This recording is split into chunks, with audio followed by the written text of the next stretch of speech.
Today we're looking at setting up the sag on your bike. Getting the right amount of sag is critical to get the most out of your suspension.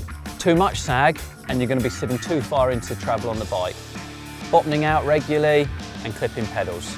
Too little sag and you're going to be struggling to get grip that is potentially on offer. Make sure you're in full riding kit with your riding pack on with water. Next step is to make sure all your compression levers are dialed all the way off. Reach down and move the O-rings down towards the seals on the fork and the rear shock. I think the best place to set your sag is in your tack position or your descending position. This is where you want your bike to work at its best. Find a balancing point and bounce up and down just to break any stiction on the suspension.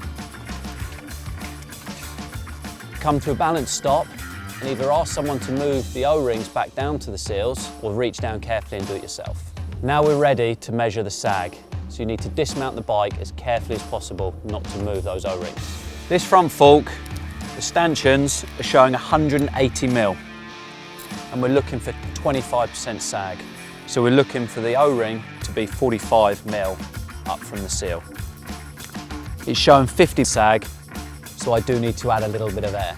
So just remove your dust cap, put your shock pump on and add some pressure.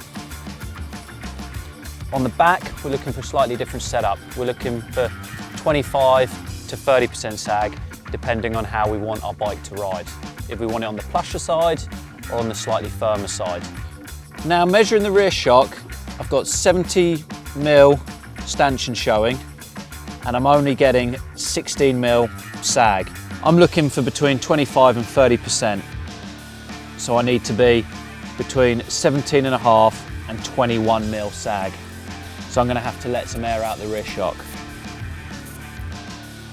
Once you've got the desired sag numbers you're looking for, you've got to put your valve caps back on, dial any compression settings back on your front fork and rear shock, and go shred.